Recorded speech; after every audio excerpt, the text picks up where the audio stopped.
We go out and we survey thousands of people within our network and even outside of our network within the financial services and financial sciences industry. And we get those real-time responses from folks as they received their bonuses this year and as they went through any work flexibility mandates that they might have coming into 2025. At a high level, 2024 was, generally speaking, a good year for Wall Street. This year just kind of seemed like a little bit of a return to normal or a return to excitement in the industry. What that means for the world of employment and people, willing to or open to seeking a job is... I'm interested to get your take on kind of what the RTO means and what the response is going to be. What we've seen over the past 2 years is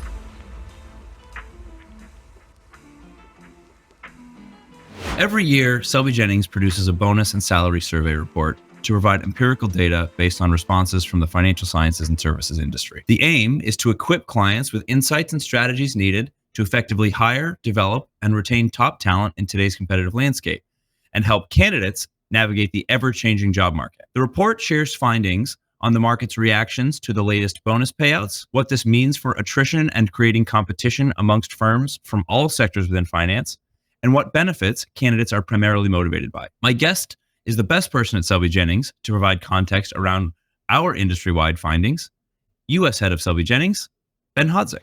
What we want to talk about today is a new market report produced by our marketing team globally.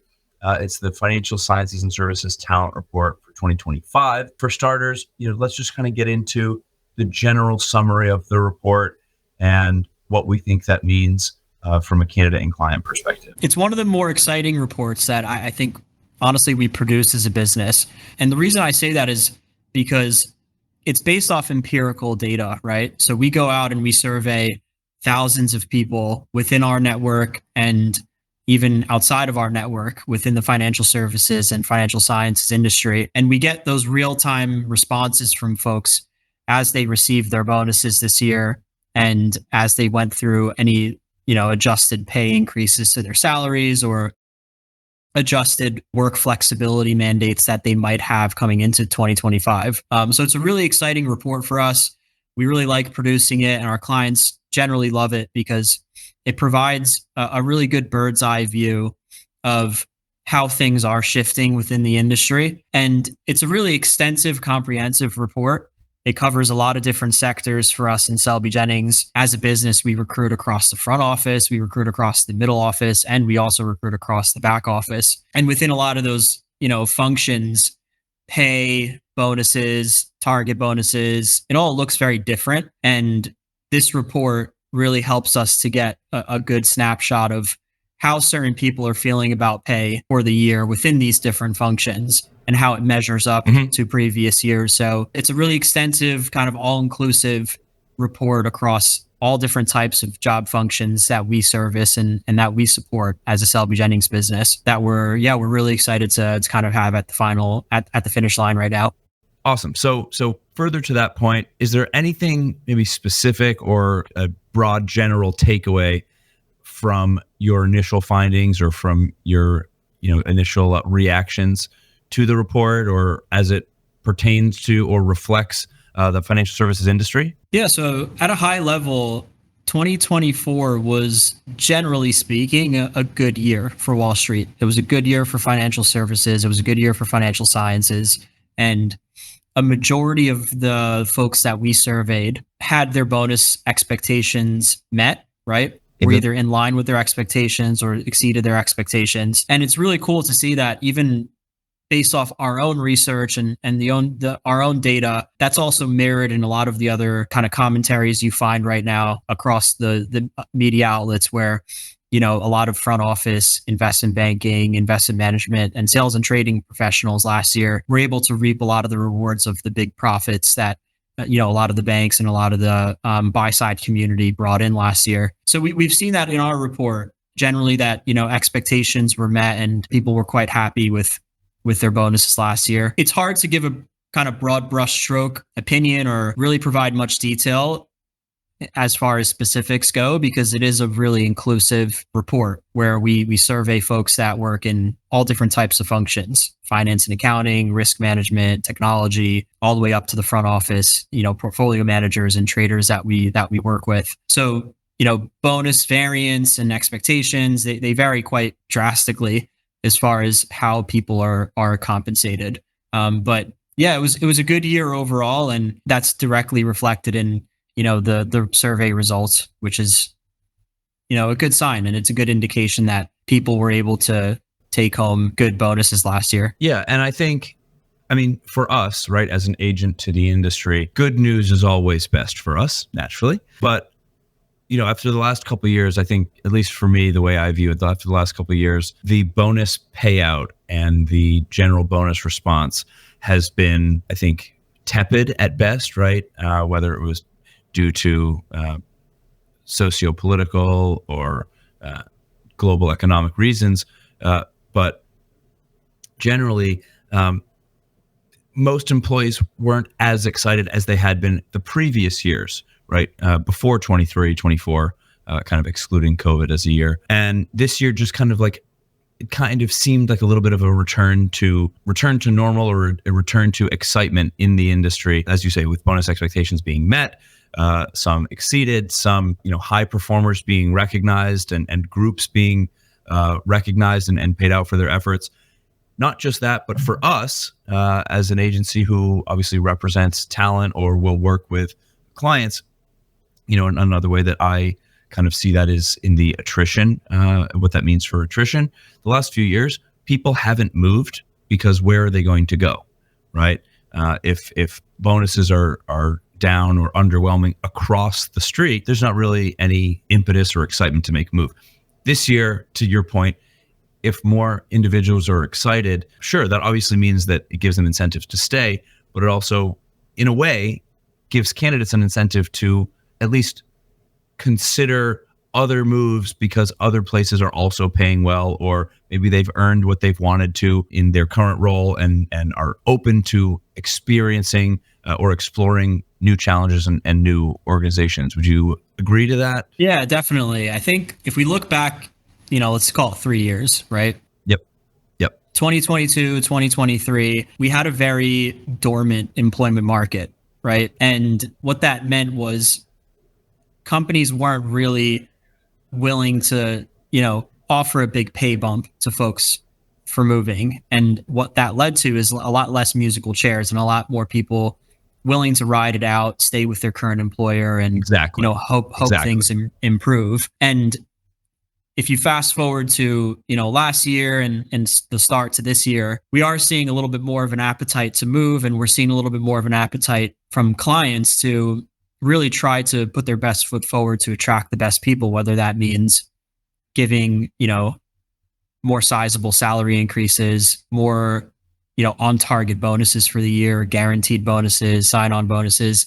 That appetite is slowly coming back, and what that means for the world of employment and people willing to or open to seeking a job is they feel much more comfortable that if they are going to take that risk and interview and find another job somewhere, that it's going to be monetarily incentivizing for them to do that as well. And to your point, that does create a little bit more sense of comfort, and the musical chairs then start to move, and people are starting to just move a lot more, which creates a little bit of a better hiring dynamic for clients who maybe for the past 3 years really struggled to get that top person to actually want to interview with them or even speak to them. So we feel good about that this year. And yeah, off the back of a really banner year for Wall Street with profits last year, there's certainly more of that musical chairs that's starting to take place even for the first 4 months of this year. Yep, 100%. And I think just to close out that point, the last thing that I would have to say is what it does is from a, I guess, kind of like from a free market perspective, creates more competition, right? It allows the best talent to feel compelled to explore those opportunities and maybe make a move that moves the dial for a team within an organization. And like you say, creates a set of, a sequence of musical chairs that drives more competition amongst the industry, sell side or buy side, right? Or both. So the competition just kind of levels up because of this whole bonus response being more positive this year. So I completely agree, and I am excited. I do think it's optimism, not just for us in the hiring industry, but representing financial sciences and services as a whole. So to kind of close out the introduction of what the report is, obviously there's sector by sector analysis and response for each region, but we also kind of get into the benefits, right, and what is incentivizing candidates to move, everything from return to office or hybrid work to social benefits and medical benefits and all that. So we won't go into the detail. Obviously, we want people to open the report and read the report when we share it with them. But I think just something that's worth talking about is the RTO, right? Obviously, places like Goldman Sachs, JP Morgan are out on the front foot with 5 days back in office, and there are other competing banks that are actually promoting their hybrid work. Maybe that's a talent attraction mechanism, right? Hedge funds are leaning more towards the 5 days, but I'm interested to get your take on kind of what the RTO generally means, and what you think the 5 day in or not kind of response is going to be now that people have received their bonuses, and what's going to motivate candidates. What we've seen over the past 2 years is obviously a lot of change, right? There's been a lot of change with work from home, returns office, and you mentioned a couple of specific anecdotes. I think what's important is you segment it up and you kind of split it up a bit, and you do it in a way where you think about who is the client, what stage of the growth journey are they on, and realistically how important is it for people to be in office collaborating, right, and driving value through in-office work. And then also there's a lens to look at it, which is reflected in a lot of the data that is in the report, where depending on the function of the role, right, whether it's a technology position, a investment banking position, a finance and accounting position, the responses and sort of what the market is saying is that there's still a lot of flexibility within certain functions in an organization, because ultimately a lot of those people actually do their best work when they have that flexibility and can sit at home and just be laser focused on whatever the job at task is, versus with some of the functions and some of the more maybe client driven functions, sales driven functions, or trading driven functions, there's a lot more reliance on people interaction, client interaction, and that day-to-day sort of collaboration with their peers, where that flexibility is starting to diminish a lot faster. There's a lot of lenses to look at it from. I think if I were to take a broad brush kind of stroke to it all, there's definitely still a lot of companies out there who have either a 2-day a week, 3-day a week work from home policy. And there's a lot of job functions out there that are still, fully hybrid and fully remote. But there is absolutely, a sort of slow decline in a lot of clients' willingness to be, fully remote or have maybe as flexible of a schedule as they had 2 years ago, coming out of COVID and the sort of boom markets that we had in 2021, 2022. So it's a lot of cool data that, we hope everyone reads and takes some insight from and, really digest, because the world is changing and I think it's going to continue to change. But I also think there's been a bit of a, shift where a lot of clients have been able to find that productivity even with these remote policies and work from home policies, and they don't want to give it away, right? They feel like that's a big value add to, their own employer proposition and what attracts the best people. So a lot of it will, in my mind, stick around. It'll just be in pockets and continue to shift and evolve over the next couple of years, I'd say. Something that's interesting to me on this topic from a conversation that I've actually had fairly recently is whenever news is broken and there's a change announced, there's always the sensational reaction. There's always the immediate, kind of one end of the spectrum or the other, right? The response is kind of in extremes. But once people settle into it, there's a little bit of a return to the mean. But something that, from a recent conversation I've had, something that I'm interested in is, there wasn't going to be some mass exodus the day Jamie Dimon said, okay, all JP Morgan employees categorically back to office. There was not going to be some, thousands of people resigning all at once. Yes, there's a little bit of public discontent or what have you, no big deal. But I think what's interesting is, as more companies are going back into the office over time, 5 days, and maybe those people who bought homes during COVID and were okay going in, commuting an hour and a half twice a week and are now doing it 5 days a week, maybe in a couple months, are they going to start to change their mind, right? This isn't necessarily the life that I want. I was okay with it a couple days a week, but if I have to do this 5 times a week, spending 2, 3, 4+ hours commuting each day, is that something that I want? So I think what could be more of like a residual attrition, again, now the bonuses have been paid out, now the people are going to start to settle into what their potential RTO starts to look like. We could almost, I'm not saying we should expect, I'm just saying it's potentially an option or potentially out there. We could almost expect kind of like a second version or second wave of musical chairs based on the whole return to office thing as well, which I'm intrigued by. I'm not going to make any claims or pontificate, any expectations one way or another. I just think it's something that we are going to monitor closely, because I think there could be potential activity around that too. Yeah, definitely. And to that point, Jesse, I think it's really important that people remember that, JP Morgan is only one data point in the entire world of financial services and financial sciences.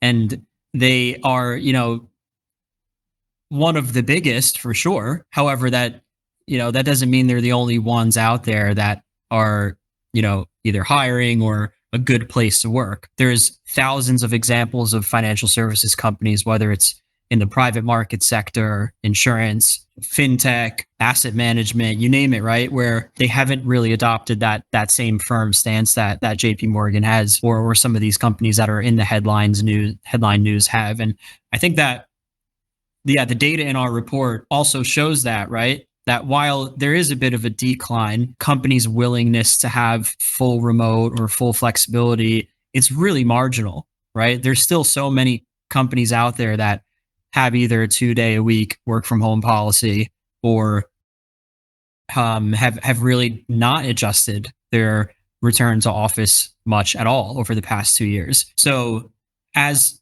folks, like you mentioned, think about their careers, their lives, and if they've moved somewhere recently that's a long commute, or maybe they started a family soon, I think it's important for them to know that there's options out there, right? And it's a big world within financial sciences and services. And it's important not to take just one specific anecdote, even if it's the one that you see on the news every day. All the time, right? Very literally. Yeah. Yes. That's a great point. It's a singular data point. It's one organization, and there are so many great options out there, regardless, that have nothing to do with what are the few data points or the leading names that the news is talking about. So I think that's such a good point. And I think just the only thing I would say just about that generally is, if there are clients or if there are candidates who are confused or concerned or wondering what to do, or wondering what the sentiment is, that's kind of what we exist for, right? I guess this is our podcast. We can plug ourselves. We're happy to have those kinds of conversations, right? Like we gladly speak to any candidates, provide any commentary or insights in addition to this report, to kind of help those individuals navigate, whether it's the hiring market or the job seeking market, based around these types of outcomes and what their motivations are. That's why we exist. So I think that's a great point that you make. Yeah, exactly that. And yeah, we feel really good about the employment market this year. We feel like there's going to be a little less stickiness to it, and there will be a lot more not only job openings but also willing candidates to move, which just creates for a more competitive market, like you said, and one that actually warrants moving, right? And that has a good advantage to making the move. So yeah, we're excited, and we hope that everyone reads the report and if you have any questions, or if anyone does have questions about it, that's what we're here for, like you said. And Exactly. as a talent partner to many of the world's, biggest and best financial services and science institutions out there, we have a very, good bird's eye view of what's going on, how things are changing, and can have those, honest conversations with anyone at any time. Exactly. Well, I think that's a great place to stop, just as the introductory episode to this little series around our new report. So thanks for being the first guest. As I said, nobody better. I will see you around the office very soon, and we got plenty to do. Sounds good. Yeah, there's some sectors I'm personally really excited about. Financial technology being one of them, where there's a lot of change and a lot more sort of tailwinds on our side as far as the employment market goes. That we're going to have some of our specialists come on and talk about. So yeah, hopefully people enjoy those that are much more of a deep dive into the specific markets and sectors that we cover. But yeah, appreciate having me on, Jesse, and excited to kickstart this series, and hopefully, everyone likes it. Thanks, Ben. Thanks, Jesse. That's all for today's episode of Searching Smarter. If you found this conversation valuable, be sure to subscribe so you don't miss an episode. Until next time, keep searching smarter.